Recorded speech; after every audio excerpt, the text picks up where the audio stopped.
Bridging the Gap seminar series. So this is part of the RTPI Online 2020 and brought to you today by the RTPI South East.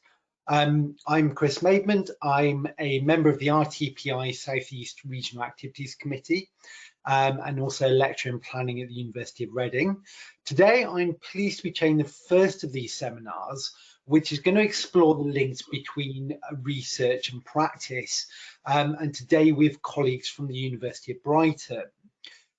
So we'll be using this session to explore cutting-edge research from 4 recent graduates of the MSc Town Planning at Brighton, and particularly the implications for practice. So each participant is going to present for 10 minutes, and we'll have some time at the end for opening up some discussion. So we will be taking questions as we go along. And what I'd ask is if you've got questions for any of the participants, please do put them in the chat function. So you've got the chat panel on the right-hand side of your screen. And then at the end, we'll see how many we can get through in the sort of 10 or 15 minutes that we'll have remaining. Please do also feel free to get involved on Twitter. So you can follow us at RTPI South East. Without further ado, we're going to make a start, and I'm first of all going to introduce Andrew Coleman, who is a senior lecturer at the University of Brighton, and who's going to say a little bit more about planning education at the University of Brighton. So I think over to you, Andrew. Thanks very much, Chris. Yeah, the key details of our course are on the slide at the moment with the email addresses of the course team. The postgraduate programme at Brighton includes a chartered apprenticeship route, we were one of the first universities to offer this. We've currently got about 20 chartered apprentices on the course from local planning authorities throughout Sussex and also some in Hampshire as well. Our students have consistently had dissertations shortlisted in the RTPI Planning Research Awards student category, and what we're going to hear from today are 4 of this year's graduates, some of the best dissertations that were submitted, which reflect some of the key issues that planners are facing throughout the South East and throughout England at the moment. So I really hope you enjoy these. We have got their abstracts available as well for you if you want to see those. Thank you very much, Chris. Thank you, Andrew. So without further ado, we're going to go to our presenters today. And first up, we have Julia Hayes. So Julia is a planning policy officer at Horsham District Council. Seeking a career change, she joined the council in 2018 as a trainee planner and has been working alongside studying the MSc Town Planning part-time. So Julia, over to you. Thank you, Chris. So Chris has already introduced me. So I am a planning policy officer at Horsham District Council, and my dissertation was on the topic of planning for health and looking at the obstacles and opportunities. So the reason, sorry, something's disappeared. So the reason for my kind of interest in this topic was the idea that celebrated development is quite often development which results in good health, but it's not necessarily the norm. And it's something that frustrates the public, it frustrates planners themselves. It's quite kind of clear quite often what we should be doing intuitively, what we should and shouldn't be doing, but it doesn't necessarily always happen. So it's really looking at why that is. So as a bit of background, obviously the links between planning and health are fairly well established. The Health and Social Care Act in 2012 brought the two alongside one another with local authorities having kind of remit for looking after both. There's a renewed focus now on health, so the NHS Healthy New Towns programme explicitly links the two. It's an RTPI research topic, and the TCP have recently launched their Healthy Homes Bill. The recent update to the Marmot review highlighted growing inequality, and COVID has also highlighted these, pulled these into focus. So recent research has highlighted that there are barriers at a national level. It's identified the need to prioritise the health agenda and also remove the burden on planners. There's also evidence in research of co-benefits of characteristics which promote good health, but also are linked to areas like climate change mitigation and adaptation, green infrastructure and ecology. So we know there are large housing targets being imposed. There's also deregulation, increasing deregulation of the planning system. And so really the angle here is looking at the local opportunity for action here, how local authorities can put existing tools into practice and what more could be done. So research has looked nationally at the kind of macro level, but this is really about taking away the abstract element and zooming down, looking at a sort of smaller scale. So in terms of the approach, it was a case study of 2 local authorities, Brighton and Hove and Horsham. So I sent out questionnaires. They went out to planners, councillors, the local CCGs, developers, and any other local authority officers who are sort of involved in delivering health and wellbeing or in community roles. I conducted a thematic content analysis of policy documents, so national level, but also in the 2 areas, looking at local plans to look at how the sort of characteristics are tackled within those, and also conducted a review of planning decisions. So looking at the decision, the sort of reports and the decisions committee reports, but also site visits, going out to look at the developments, take field notes and site photos, and sort of incorporating those to give more of a context. So in terms of findings, the characteristics of healthy development are rarely delivered under a health and wellbeing heading. So instead, they tend to come under sort of landscape, environmental considerations, transport mitigation, but they all deliver elements which lead to good health outcomes. From a national perspective, the NPPF doesn't go all the way, but it was found to give a decent grounding for local authorities to then set their own direction and priorities. From kind of looking at national policy and planning decisions, it's clear that it's not enough to rely on national policy. The local slant and the local focus was found to have the most value and led to better resulting development in the case studies. Local plans were found to be well focused on their local context and their local need, and it was also evident from planning decisions that the input of planning officers working with stakeholders and consultees were generally what led to tangible improvements in schemes that were ultimately given permission. On the other hand, the rising housing targets, the risk of those housing targets being pitted against other requirements is high. And quite often looking at these case studies, they resulted in real questions over the sustainability of the location or the appropriate density being delivered on the site. My research backed the findings of earlier research, which looked at a sort of more national level. So in terms of resourcing of planners, the knowledge and the focus not necessarily being there to help the elements of these schemes being delivered eventually. So there's really an element of we know what good things we should be doing, you know what bad things we should be avoiding, but there's not necessarily a clear path for making this outcome the default. So then looking at sort of the gap and the opportunity. So one was around measurability. So the housing target is a really clear, explicit number, and it puts pressure on local planning authorities to meet this with sort of repercussions if it's not met. And this isn't going away. And anyway, housing we know is a sort of fundamental aspect of healthy development, having access to appropriate housing. So it's really about quantifying the other characteristics that we want to come forward and be put on an equal footing, putting these into sort of regulated standards to help calibrate the approaches of sort of applicants, decision makers and other stakeholders. The second point is around clarity and viability. So it's really about making clear what's expected really early on with explicit policies and SPDs. It gives greater clarity, greater certainty, and it allows applicants to consider what's expected really early on, which then reduces problems with viability when you're not having money spent on development and on schemes, which then need to be amended down the line with a cost implication. In terms of tools, the consensus among practitioners was that there is a good range of toolkits. There's a lot of guidance out there. It's more about locally how these can respond to the identified health needs. So it's about signposting really more than about creating more tools.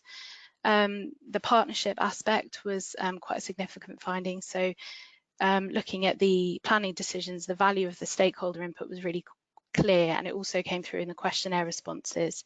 So there's a real opportunity for planners to make use of co-benefits under a sort of healthy community style strategy to really bring together all the different stakeholders.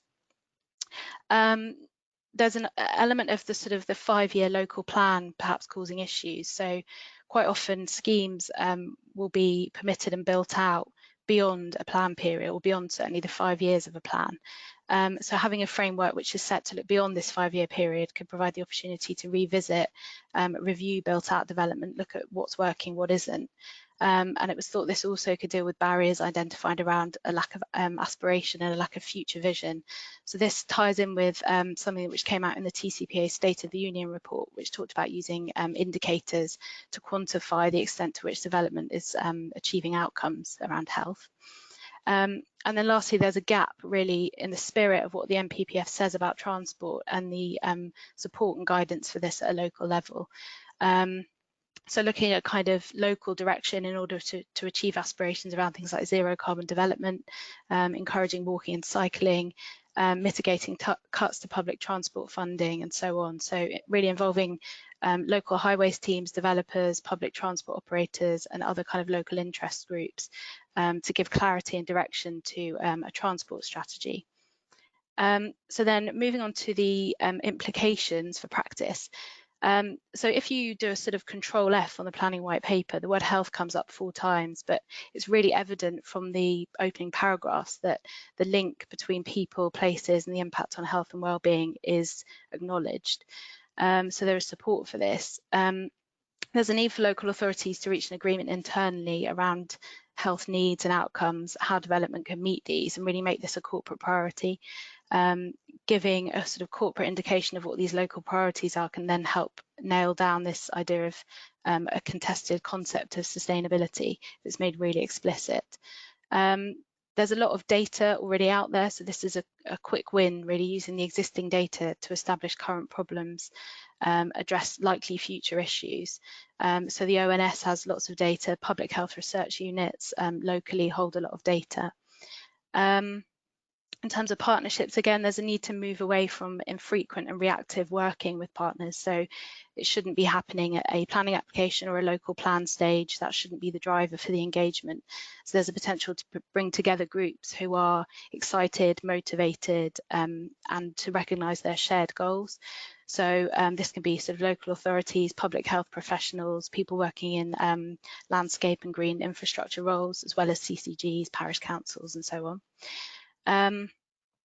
There's a sort of local acknowledgement of co-benefit, or there needs to be a local acknowledgement of co-benefit. So explicitly laying down what the broad co-benefits and impacts could be across a range of areas. So climate change, biodiversity. Quite often there are already strategies going on. So it sort of links in with that partnership, the idea of incorporating co-benefits and characteristics across development. The study also supported the findings of earlier research, talking about the workload, the resourcing issues. So there's a need for evidence and local aspiration to feed directly into policies, which then give developers certainty, give decision makers confidence and certainty to ensure outcomes are delivered. Tools like HIAs are really useful. They're a really direct and explicit way of guiding and directing planners and developers, but they do need to form part of a larger strategy in order to avoid becoming tick box exercises. And then finally, certainty within the planning system is a hot topic. The discretionary planning system is under the spotlight at the moment. Everyone benefits from knowing early on what the expectations are. There's a reduction in risk and cost, and it does make good development less resource intensive. So really the key message is that celebrated development can be the norm without a lot of extra funding. It's about partnership working, planning early on and focusing the energy into the characteristics which deliver the biggest benefits. And that's the end of my presentation. That's brilliant. Thanks, Julia. Off to a great start. And we're going to go straight over to Nicole Collomb next. So Nicole is a chartered landscape architect. She's currently working as a senior policy and programs officer in the Greater London Authority's Green Infrastructure team. And as well as doing the MSc in town planning, Nicole also has a master's degree in environmental psychology. So Nicole, over to you whenever you're ready. Lovely. Thanks very much, Chris, and thanks for the opportunity to present my research findings. Okay, condensing 15,000 words into 10 minutes is a challenge for all of us, so I'm going to motor through. But so I work in the green infrastructure team at the GLA, and there's lots of evidence out there for the sorry, can you go back a slide? There's lots of evidence for the value of green infrastructure in providing nature-based solutions for creating healthy and climate resilient places. And the need for people to access parks and green spaces has been brought sharply into focus by the COVID-19 pandemic. It's also recognised as a priority in government policy and strategy, such as the 25-year Environment Plan and the Biodiversity Net Gain policy coming in. And some developers are moving towards creating net environmental gain. So if we can go back to the previous slide, it shows Kidbrooke Village, which is a great example, Berkeley Homes development with 65% of the site given over to sort of a rich biodiverse landscape, working with the London Wildlife Trust.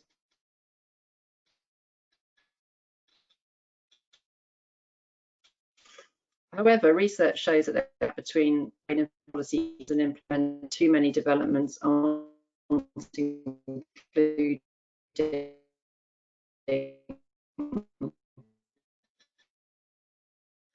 sufficient green infrastructure to create the research. So my research focuses on one solution to the problem, the use of green factor planning policies. These policies set measurable requirements for green infrastructure on new developments tailored to local policy objectives. They're used in a number of cities around the world, and their use is continuing to grow. The GLA have recently introduced an urban greening factor as part of the new London plan, which is shortly to be adopted. So my research examined the strengths and weaknesses of green factor policies in different locations, and then the role and impact of the London urban greening factor as a case study. But for people who don't know, I just wanted to explain how these sorts of policies work. The policy sets out factors or weightings for various surface cover types. So hard sealed surfaces are given a score of 0, and usually the greenest and most sort of natural surfaces, the ones that the authority wants to prioritise, are given higher scores up to a maximum of 1. So the London plan table of factors, or part of it, is shown here as an example. And so a green factor score for a particular site is calculated by the applicant using the formula shown here. So the area of each surface cover type is multiplied by the factor that's been assigned to it in the policy. And then the scores for each surface cover type are added together, and the result divided by the overall site area to give an overall score between 0 and 1. And then the score can be checked against target scores set by the planning authority. So for example, in London, the target score is 0.3 for commercial developments and 0.4 for residential. So as the slide shows, there's an example here of a plan and a spreadsheet, which is the simple way that the green factor calculation can be shown by applicants. This is an example from a development in Redbridge. Next slide, please. So this is the overall aim and objectives of my research and a summary of the methodology in relation to each objective. Firstly, the strengths and weaknesses of green factor policies in 5 different cities were identified from the literature. Then the research focused on the London urban greening factor policy as a case study. Because the London policy is new and data is too limited to carry out a conclusive evaluation of impact, an exploratory mixed methods approach was used. Firstly, I carried out a review of the urban greening factor in relation to national and London-wide green infrastructure policies to understand the context. Because the London plan policy requires the London boroughs to develop local urban greening factor targets, I then identified 6 boroughs which have already done this and reviewed the policies. And to consider the impact of greening on new developments, I analysed a sample of 8 planning applications referred to the Mayor, using a sample with a mix of locations from inner and outer boroughs with different political leaderships and of different types of development. And then to assess the extent to which borough planners understand this new policy and the likelihood that they're going to develop local targets, I interviewed planners from the boroughs with these local policies, and then followed this up with an online wider sample of borough planners, and then brought all together the findings all together and made recommendations. Next slide, please. So looking at the findings, firstly, in terms of looking at the strengths and weaknesses of green factor policies in the 5 cities, which are shown here. Berlin was the first to be developed in 1994, and this has really provided the template for all the others since. And the Berlin green factor policy was developed to address the rapid urbanization of the city after reunification when the Berlin Wall came down. And in fact, most green factor policies are applied to dense urban sites to ensure sufficient green infrastructures included to address particular issues such as flood management, microclimate regulation, and space for health and well-being. But they do vary in terms of the types of green infrastructure prioritised, how strong they are as a policy, and how applicable they are across different geographic areas and types of development. The target scores for all the different cities are set to sort of fairly similar levels across the examples, ranging from 0.2 as the lowest target score for industrial developments and 0.6 for residential sites. And some key strengths and weaknesses are set out here. Generally, the literature presents a positive view of the effectiveness of these sorts of policies. And generally, they were found to deliver good outcomes in terms of greening development. They're also seen to really empower planners by providing a sort of simple to use tool, simple to understand, which can help in planning negotiations with developers. And the tool is sufficiently adaptable to different contexts and types of development. However, there were some weaknesses identified, particularly around the risks of unintended consequences. So because boroughs set target scores, these could be seen, they're minimum scores, but they could be seen as a sort of maximum and limit the ambition for greening on site. And then there's sort of technical limitations in the way the tool works, such as its applicability to very tall buildings. So when you've got extremely tall buildings in plan form, that doesn't necessarily equate to very much greening. And also its limitations in the planning process. So because it's about setting an amount of green infrastructure in the early stages of the planning process, there's no guarantee that that green infrastructure will be implemented on site unless there's some sort of monitoring that's attached to it. And in fact, some researchers highlighted overall a lack of robust evaluation of these tools. The extent to which they're meeting their stated policy objectives is not really tested. Next slide, please. So turning to the findings of the London case study, firstly looking at how it fits with the wider policies. The urban greening factor is included in policy G5 of the new London plan, as the wording's shown here. And it's part of a suite of green infrastructure policies in the London plan, which aim to support the delivery of good growth. The city is growing exponentially, and the mayor wants this to be good growth.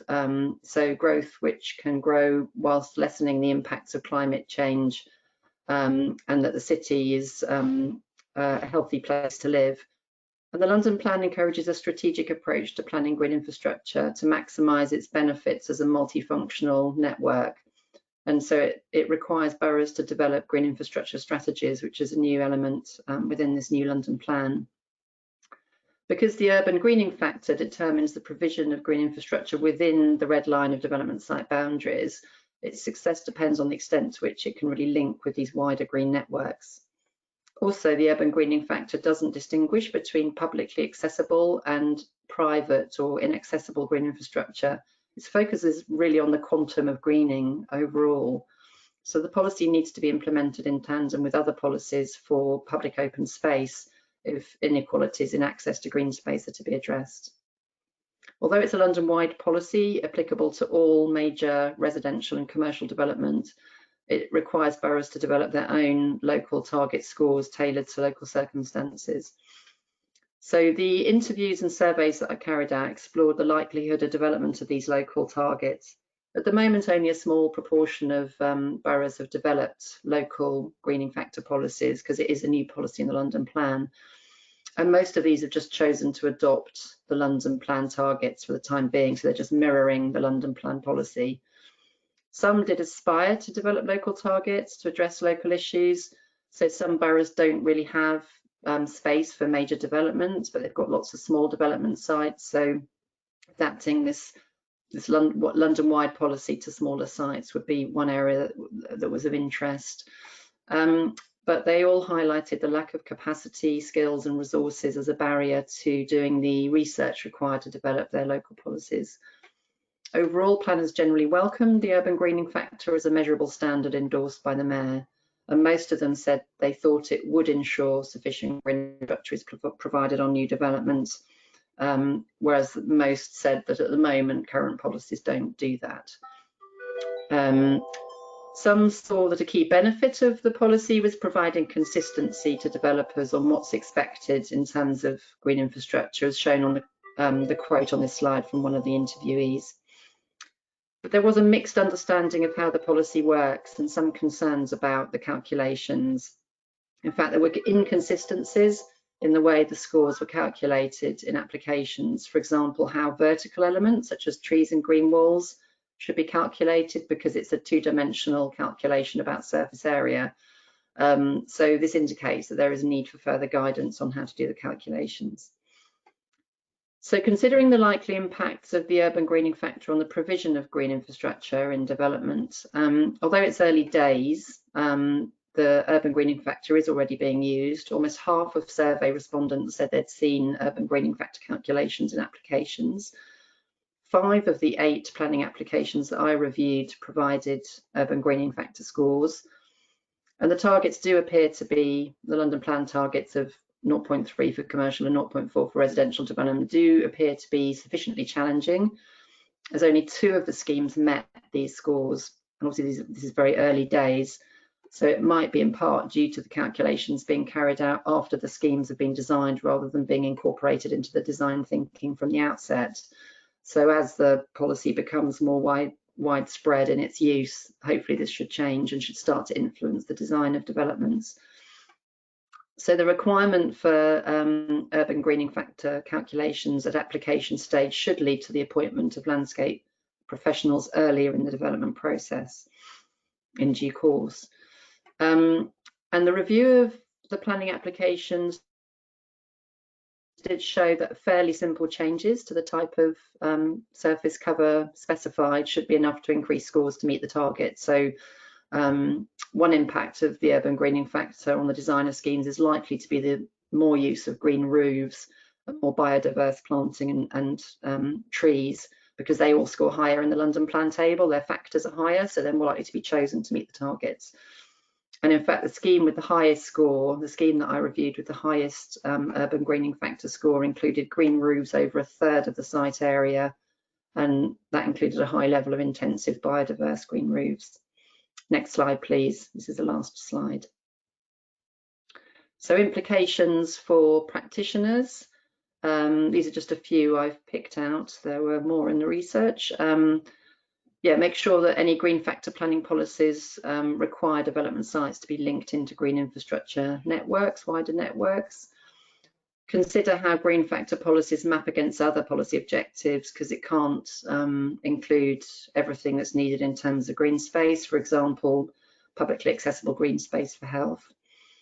I think it'd be really helpful for boroughs to provide a score sheet to standardise the calculations for applicants, so we don't get this sort of inconsistency in the way different elements are calculated. I think it'd be really helpful to include a requirement for landscape management plans, including responsibilities for funding and maintenance, and that there should be post-completion but pre-occupancy evidence of implementation of green infrastructure to make sure the policy ensures delivery on site. And finally, yes, to monitor the impact of green factor policies against the policy objectives that it's designed around, to make sure that it's having an impact and to adapt it over time as needed.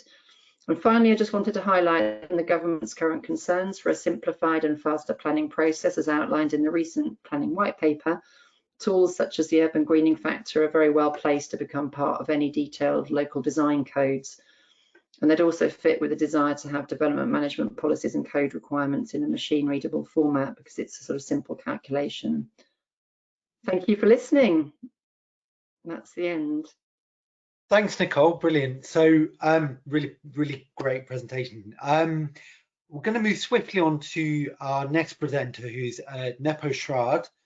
Nepo is passionate about planning for climate change, green infrastructure, and equitable planning.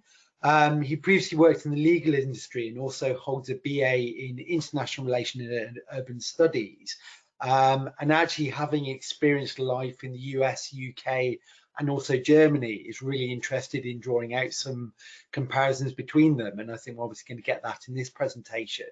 Just also a reminder to our audience, please do feel free to post any questions you might have for our participants, either in the chat panel or in the questions, and we will come back to those at the end. But otherwise, over to Nepo. Thank you, Chris. Yeah, my title for my dissertation was Climate Justice Implications of Planning Responses to Urban Heat Islands, and I focused on London and Berlin. And I kind of reached this topic while I was on placement with the Horsham Harbour Regeneration Project, and that placement was part of my studies. And my main tasks there were policy assessments based on green infrastructure, basically in this regeneration area. And you will see later that that was very foundational to my project ultimately. So around the same time in early 2020, the RTPI published a position paper on the importance of climate justice considerations in planning. And you can see the cover of that on the screen there on the left. And we were also increasingly focusing on climate change impacts in some of our modules at university. So for me, that really led me to realize that heat is one of the major threats of the climate crisis. And that's also recognized in England, in the UK and England, and as well as in Germany by the German government. And in England, for instance, the CCC report you can see on screen, and in Germany as well, some of the government reports really highlight this as one of the major threats of this crisis. And I then specifically focused in on urban heat islands because I found that they're especially relevant considering that they have synergies or that there are synergies between urban heat islands and warming or extreme weather events. But on the other hand, my initial impression was that they did not receive as much attention in policy or in national discussion as perhaps some other climate change topics. And then I also came across research suggesting that the impacts as well as the resilience to heat and urban heat islands are very inequitably distributed, and that they affect primarily marginalized communities. And that, of course, has significant implications in terms of health, mortality rates, also productivity and energy use. And so that kind of brought it back to me through that initial interest in climate justice. And I started considering how planners respond to urban heat islands. And one of the kind of connecting to the previous presentations, one of the main strategies is, of course, greening. Unfortunately, on the other hand, it's been found that these can sometimes further exacerbate initial inequities if they're not implemented carefully. So some of these dynamics and issues are discussed in the Just Green Enough approach, which you can see one of the kind of landmark publications on screen here.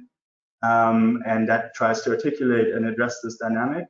But I found that despite kind of the urgency of the intersection of planning, urban heat islands, and climate justice, even this publication, Just Green Enough, for instance, doesn't explicitly cover this very much. So it might mention urban heat islands in connection to greening and planning, but it doesn't really focus on that. And so from that point of departure, I decided to focus on Berlin and London, as they have a lot of similarities relating to the topic in terms of the current climate, the rapid urban growth and change. But of course, they also have different planning systems. So I thought that that would maybe lead to some interesting findings. And so then I articulated my project aim, which was to investigate, compare, and critique the extent to which climate justice implications are addressed and exacerbated as part of planning responses to urban heat islands in these major European cities. And to achieve this aim, I set out with the objectives that you can see on screen. As you read or if you read through these, it might become quite clear that this would be a very challenging research design, because I'm essentially trying to compare all these different aspects across two very different planning systems, of course. And I quite quickly ended up actually running into this challenge, and early on in my research had to figure out how to circumvent it.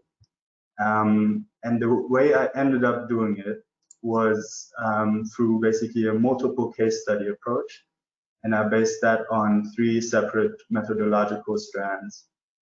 So the first one were key literature reviews, and that was really to kind of establish the relevant context and urgency of the topic in each city. And it was separate from my main literature review in the sense that I feel like I first had to pull together the relevance of these 3 kind of pillars by themselves individually first, because as I mentioned, there's not a lot of literature at the moment doing that explicitly. But then through these key literature reviews, I was able to kind of apply that to each location specifically, and establish the urgency in that specific location. And lo and behold, I found that in Berlin and in London as well, it is a very relevant question. So then I moved on to kind of my policy analysis of the planning documents and outcomes, which was maybe the main part of my methodology. And that was really to investigate how the intersection of urban heat islands and climate justice is addressed through planning responses at the moment. And I did this in London by using planning officer reports in 2 representative boroughs, and in Berlin I used the kind of textual justification that accompany Bebauungspläne or B-plans. And I made that choice because these 2 sets of documents are kind of the closest I can get to analyzing the real planning system outcomes, or at least the formal planning outcomes in these places. And they have a lot of similarities in that they have extensive textual justifications, and they have been identified by some as some of the strongest indicators of which policies and goals are ultimately implemented on the ground, or even addressed and considered. So in some ways, they actually have a very much a communication tool role. And then lastly, I did a thematic analysis of superordinate planning documents, and that was really to just kind of identify disconnects or potential disconnects between these policies and the actual implementation. So in terms of my findings, in Berlin here on the right, on the map, you can see the 2 boroughs that I ended up choosing. So the first one was Friedrichshain-Kreuzberg and Steglitz-Zehlendorf. And in these boroughs, I found that the urban heat island was actually addressed very explicitly and also explicated in all of these B plans. And usually this was done through implementation of green infrastructure, but as well as building geometry. And these were based on very in-depth microclimate assessments. They always considered the wider city context. And so that was quite impressive in that sense.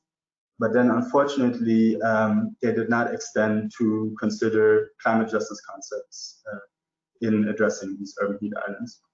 Only one of them, in Steglitz-Zehlendorf, kind of considered vulnerability in connection to a retirement home, kind of highlighting how important these measures would be there, but which is of course important.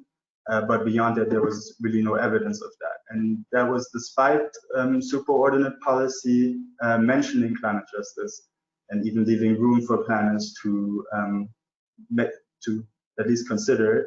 But of course, this superordinate policies unfortunately did not refer to specific action. So maybe that's where that shortcoming stems from. But on the other hand, in Berlin, there was, as I mentioned, the strong coverage of urban heat islands, and there that goes hand in hand with very robust anti-gentrification strategies. So you have a city-wide rent control there, and you also have soziale Erhaltungsgebiete, which are kind of social conservation areas that limit development or changes of use or modifications, and are kind of intended to prevent gentrification. And so there's some element of climate justice covered, even if accidentally, in Berlin. And just to give you an insight into my process, here's kind of a matrix that I used for Friedrichshain-Kreuzberg in doing my analysis of Bebauungspläne there. And that is based on the Green Infrastructure Policy Assessment tool by Alistair Scott, which I also used in the placement that I mentioned earlier. So I was very familiar with it, and I was able to use it and adapt it for this purpose. And yeah, so that is just to give you an insight on in terms of the policy analysis steps that I took. But then in terms of London, I found initially that there was a very strong policy basis. So especially, I should say, in terms of the London plan and the borough level local plans, and specifically I looked at Tower Hamlets and Richmond, and they had very often very specific adaptation measures. So again, of course, mainly green infrastructure, but then secondly, also a lot of cool material use was kind of advanced there. Oh, sorry, my presentation is on the way. Oh, there it is. That was very strong, and even in these places, they even explicitly acknowledged climate justice and vulnerability aspects, which was the most surprising aspect, and even as far back as plans from 2010 considered different urban heat island impacts on different populations in the city. It is notable that instead of urban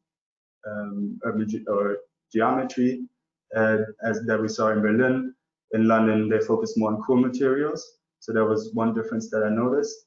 But then, unfortunately, despite this coverage on a policy level, the urban heat island was not covered at all in the actual officer reports. So there was some focus on indoor overheating in Tower Hamlets, but it was never connected to the wider surroundings or the city, or even just outside of the building. So there was actually no mention of those in any of the officer reports that I looked at. So it just spoke to a real disconnect between this policy and then the actual implementation. And initially I thought, okay, I kind of jumped the gun in focusing on climate justice in London, since urban heat islands aren't really addressed, it seems, at least through this formal planning process at all. But then I also thought, okay, it represents an opportunity to do so more holistically from the beginning. Whereas in Berlin, with established practice, it's of course harder to change things later on. So that goes into my implications, which are, first of all, the deliberate mainstreaming of climate justice in planning as the crisis intensifies. And I think that, for instance, the RTPI position paper on that is a very good first step, and I hope that continues. And then I think also what would be really important would be recognition on a national policy basis in both countries of the importance of climate justice in planning, because right now there's really none of that in either location. And then this applies especially to London, of course, there needs to be a stronger congruity between planning policies and outcomes regarding urban heat islands, because as you saw in my findings in London, there's just a huge gap there. And then lastly, I think planners who are willing and able to push the envelope to prevent laying the groundwork for continued inequity, especially as we know that this kind of topic will continue to gain relevance, would be really important. So yeah, thank you for listening. Brilliant, thanks Nepo. So we're going to move swiftly on, and we're going to come finally to Mark Alden. So Mark is the Enterprise Development Strategic Lead at the South Downs National Park Authority. He's worked there since 2017, having previously owned his own business in the construction sector. So Mark, without further ado, I will hand over to you. Thank you, Chris, and thank you to the RTPI South East for giving me the opportunity to speak here today. The title of my thesis is The Influence of Protected Landscapes on English Local Planning Policy, focusing specifically on farm diversification. So as an introduction, it's important to recognise UK farming is vital to our community's public health and well-being, and perhaps surprisingly, despite this importance placed on British farming, it's suggested by many, including the CLA, that farming is in a financially fragile state. Farming is an extremely challenging sector due to fluctuations in prices, disease, market forces, rising tenancy rates and climate change, to name but a few. This precarious financial position is made worse by Brexit, according to many, who state the agri-food sector will be one of the heaviest affected by the UK's decision to leave the EU. The threat of the removal of subsidies is a frightening prospect for farmers. It is for these reasons we are entering a time of great change and great uncertainty for farming. Cap direct payments represent 61% of farms' net profit, and a recent DEFRA survey showed 42% of farms would have made a loss between 2014 and 2017 without these direct payments. Many, including the NFU, believe Brexit will stimulate farmers further to pursue diversified activities to strengthen their financial resilience. Recent evidence indicates over 65% of farm business in England has some diversified activity in 2018. A changing economic environment is not the only change farmers are having to react to at this time. The need to weave environmental sustainability into these activities is crucial if farming is to meet the challenge of climate change. We are now in a state of global climate crisis, according to Archer and Ramstoff. Following a report from the RTPI and TCPA in 2018, which highlighted the vital role planning must play in climate change mitigation and adaptation, coupled with DEFRA's 2007 statements that planning is a key barrier to the success of farming diversification, it raised the question, if planning is suitably placed to support the change in farming business activity while simultaneously ensuring new development meets the challenges of climate change, and if national park authorities are best placed of all local planning authorities to achieve these multiple objectives. The aim of my study was to discover whether national park authorities are best placed of all local planning authorities to support the farm diversification and ensure any new development that should derive from it positively contributes to the challenge of climate change through their adopted local policies. The aim was supported by 5 achievable objectives. In summary, these are to identify case studies, evaluate the value of the adopted local planning policies, assess the impact of the adopted local planning policies, determine and evaluate the significance of the adopted local planning policies, and critically reflect on the research findings and make recommendations.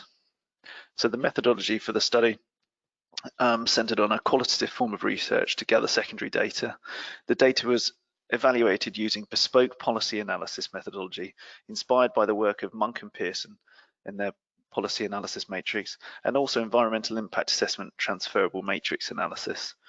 The analysis of the data in this study was undertaken as an iterative process, as illustrated here, using a 5-point scale for scoring each stage. Step 1, policy value analysis. Using developed criteria as a benchmark to attribute a value to each policy. By providing each policy with a value, the policies could then be compared and contrasted.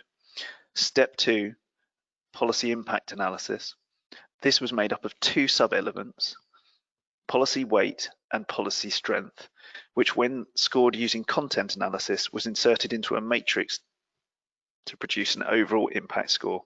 The policy weight process adopted a past performance assessment approach used previously by Bardak and Pachnik in 2020. The data was obtained through the identification and interrogation of case officers' reports and subsequent decisions to assess the weight given to planning policies in the consideration of planning applications. The policy strength tested the predicted strength of each planning policy through assessment against national guidance. The strength and weight scores were then inserted into a bespoke matrix to ascertain an overall policy impact score. Step 3, overall policy significance, was calculated through a bespoke matrix. The value and impact scores were inserted into the matrix to ascertain an overall significance. So my findings, the 3 local planning authorities for this study were the South Downs National Park Authority, SDMPA, a National Park Authority, which also is a local planning authority, South East Lincolnshire, SEL, a local planning authority with no protected landscape within its administrative boundary, and Waverley Borough Council, WBC, an LPA with an AOMB within its administrative boundary. So step 1, policy value findings. Through content analysis, a value score was given to each policy. Each LPA achieved high scores for their climate change policies, while farm diversification scores were more varied. Farm diversification policies for SDMPA and WBC were very high and high respectively, while SEL scored achieved a score of medium. This resulted in overall value scores of very high for SDMPA, high for WBC, and medium for SEL. For policy impact, which was for policy impact analysis, the findings were very surprising. The high scores achieved for value were interestingly not replicated for impact. For policy weight, which was calculated using a past performance assessment approach, the data obtained showed each LPA only achieved a weight score of minor. The percentage of applications achieving high scores of moderate to major for weight given to planning policies by case officers in consideration of their sample applications was extremely low, with 20% for SDMPA, 35% for SEL, and 33% for WBC. This pattern of low scores continued, with 76% of applications seeking to introduce non-farming related activity or seeking conversion of farm buildings into residential were given no or negligible weight. For policy strength, which was tested to predict the strength of each policy through assessment against national guidance, overall the results of which were much improved from the previous weight findings. The findings showed SDMPA and WBC policies on farm diversification performed extremely well, achieving strength scores of major. However, in contrast, SEL performed poorly with a strength score of minor. Findings showed WBC policies on climate change achieved the highest strength scores of major, while SDMPA and SEL policies on climate change achieved scores of moderate. In terms of overall impact, by inserting policy weight scores and policy strength scores into the matrix, SDMPA and WBC achieved scores of medium impact, while SEL achieved a score of no impact. It is clear the poor results achieved for policy weight lowered the overall impact scores. In terms of step 3, policy significance, the findings revealed SDMPA policies to be significant, WBC policies to be low significance, and SEL policies to be insignificant. So in terms of value analysis, performance measured against climate change criteria produced consistently high results for all 3 LPAs, with 2 notable anomalies: the high scores achieved by SEL for monitoring compared to the low scores achieved by SDMPA and WBC policies. And secondly, the high scores achieved by SDMPA and WBC policies for sustainable building standards compared to the low scores achieved by SEL. Performance measured against farm diversification criteria produced consistently high results for SDMPA and WBC policies. However, the SEL policies achieved consistently poor results due to the omission of any policy relating to farm diversification in the SEL 2019 local plan. From the results, there is a clear pattern emerging that the value of the chosen policies is far higher for the LPA with an AOMB or National Park Protected Landscape within its administrative boundary. So impact analysis. Firstly, policy weight. The weight given to planning policies in the consideration of planning applications was low, with all LPAs achieving a weight score of minor. The only anomaly was the high scores achieved by renewable energy applications, which was 71% of the sample, was given weight of major or moderate. Results also show a reluctance from practitioners to set conditions to secure adaptation measures to meet the challenge of climate change. In terms of the weight, it's important to state here that content analysis was utilized to generate a weight score for each policy. This method is based on identification of certain signifiers, according to Dixon 2010. In this instance, it is the mention of a specific policy. Therefore, the low weight scores achieved in this study reflect policies not being mentioned rather than not being adhered to. However, this does lead to one to question how much weight has a case officer given to a planning policy in the consideration to planning applications. For policy strength, the variation in overall strength scores achieved by each LPA were considerable and represented the widest range of scores of any step. SDMPA and WBC policies scored major, while SEL policies scored minor. SDMPA and WBC policies demonstrated an appreciation for economic sustainability and the need for resilience in a fragile economic environment, amplified by Brexit. However, WBC policies performed best when tested against national guidance. A pattern of low scores was evident for all three LPAs when tested against national guidance on thermal and acoustic comfort, bioenergy, change of land use, and carbon offsetting. For policy impact, the final impact findings are SDMPA and WBC achieved medium impact scores, while SEL achieved a score of low impact. Interpreting these findings, at this point, it was clear the high value policies have little impact in the hands of the planning practitioners. In terms of policy significance, the findings reveal SDMPA policies to be significant, WBC policies to be of low significance, and SEL policies to be insignificant. Therefore, the findings of this study affirm the research question. However, the findings do not adequately disprove the claim made by DEFRA that planning is a key barrier to farm diversification success. As it was discovered, those policies that achieved very high value scores were then underperformed when tested in planning practice. So what are the implications of the findings in terms of planning practice?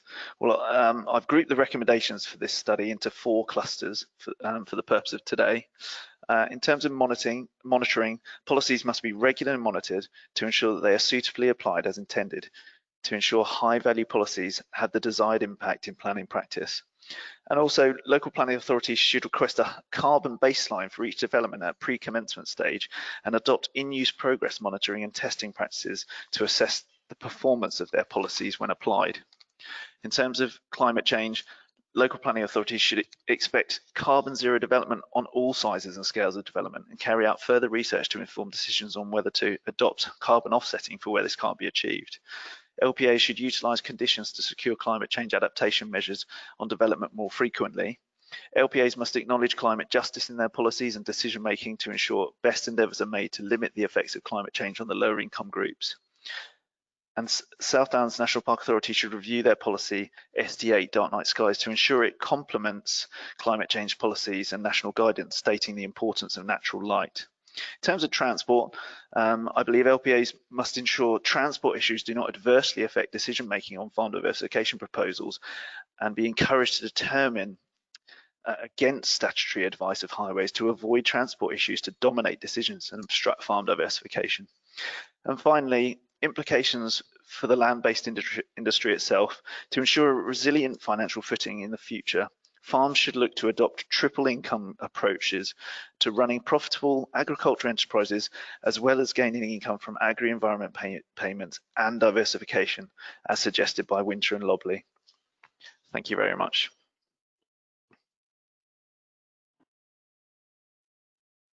Brilliant, thanks Mark. So really interesting set of presentations there. Unfortunately, we are running a little bit short on time, so I appreciate attendees. Some of you may have to disappear at this point. But I think maybe let's take one very quick question. And so I'm going to take a question from Andrew, actually, and perhaps Andrew, if you want to state a question for the panel. Yeah, thanks very much, Chris, and thank you to all the ex-students. I thought that one of the themes that came out of your presentations was that there seems to be a gap between planning policy and the implementation of the policy through development management. So I was just wondering if you could offer any tips. What do you think is needed to fill that gap? Does anyone want to go first? Julia, as you Yep. Sorry. Yeah, I'll go first. I think the key message, and I think I maybe mentioned it in the slide, is really that there's not anything that needs to be done that isn't kind of being done already. It's more about looking at it under this sort of health agenda or health umbrella, and just seeing how it can be sort of incorporated under the strategy and how it can be used in a mutually beneficial way, so it's benefiting from a health perspective as well as from a sort of zero carbon nature recovery perspective as well. Okay, thanks. I mean, What about you, Nicole? I mean, obviously the urban greening factor is quite in its early stages, but do you think you've identified any ways of filling those gaps? Yeah, so as I said, I mean, a lot of the planners that I talked to and surveyed highlighted the sort of lack of resources for checking that stuff gets implemented on site, and that's not just green infrastructure, but everything really. But I think the positive thing that the urban greening factor can provide is that it's quantifiable. It kind of not forces, but encourages developers, applicants to employ the landscape skills early on and get that embedded in the design, which is positive. But of course, once they've got planning consent, they can drop their landscape architect and potentially get away with not building what they've promised to build. So it's interesting because the American examples that I looked at, and they have a very different planning system there, but it's perhaps what the government wants us to move towards, a zoning approach with design codes. Not saying whether that's good or bad, I don't know, but certainly using tools like the urban greening factor but I think it has to be alongside, as I say, other policies to make sure there's green infrastructure strategies, but also I think stronger policies in terms of requiring landscape management plans and requiring applicants to explain who's going to be responsible for managing the green infrastructure and how it's going to be funded into the future. So it's not just build it and walk away.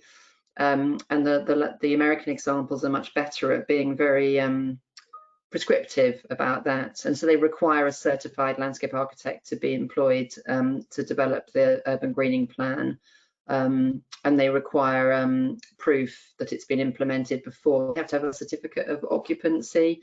I think it's more of a sort of, it's planning and building regs kind of rolled into one with their system, but certainly having that to the extent that it can written into policies is certainly possible in local authorities in this country, and that would help certainly lay the sort of foundation for better implementation. Okay, that's a really interesting reflection on particularly on because of the kind of planning system we may be getting over the next few years. Okay, thanks. Nepo, have you got any tips for filling that gap? Yeah, so for me, of course, since I was doing a comparative project, in the back of my mind, I was always thinking or also comparing it on a kind of systems level. And I think that would maybe be a topic for another dissertation.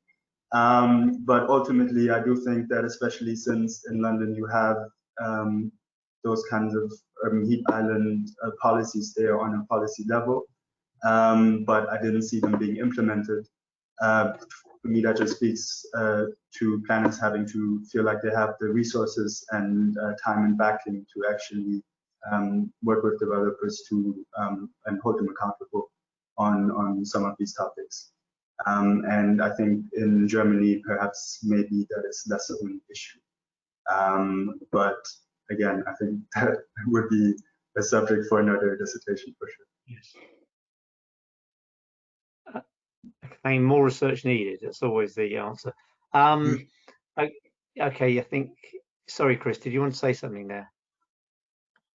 No, I was just all good. I don't know if Mark got anything from his perspective. Yeah, of course. Thanks, Andrew. Great question. I think really for me, there's two parts to this. I think practitioners play a really important role here in filling this gap in terms of, knowing the policy available to them, using conditions wisely. But I think it goes way beyond the practitioner. I think it's almost like how bold can an LPA be in terms of, take climate change for example. If planning is going to positively contribute to bringing those government targets to a reality by 2050, then the LPAs need to be incredibly bold and push back and be demanding better, I think. And then of course practitioners can take that on board and can work with that. But so I think it's two parts, but I think there needs to be a real bold culture within the LPA, and then that can be delivered through that can give and breathe confidence to the practitioners to do their bit. So thank you very much. Yeah, I really like that as a conclusion, actually, to sort of around the role of the profession in this. Definitely something to take away there, I think. I think, unfortunately, sadly, that's where we have to draw things to a close, as we're a little bit over time. But it just falls to me to say, first of all, obviously, thank you to our audience for coming along today and listening. Thank you, Susan, for organising. But most of all, thank you to our presenters. I know I've learned a lot from today, and so really set of interesting presentations. And obviously, thanks to colleagues at Brighton for bringing this all together. So just, yeah, so thank you everyone for taking part. Just a couple of quick practical things for our audience. One is which, if you have a moment, there will be a survey that comes up after the end of this seminar. We just appreciate any thoughts you have on this. And the second thing is that we have been recording the session. So this will go up on our YouTube channel, and you'll be able to go back and listen in later. And so you'll be able to find youtube.com/the RTPI. And again, we'd be really interested in any comments you have, and if you want to carry on the debate there. But otherwise, like I say, thank you so much to everyone for attending today. Thanks to all of our participants, and we hope to see you at another of our events very soon. So thanks very much, everyone.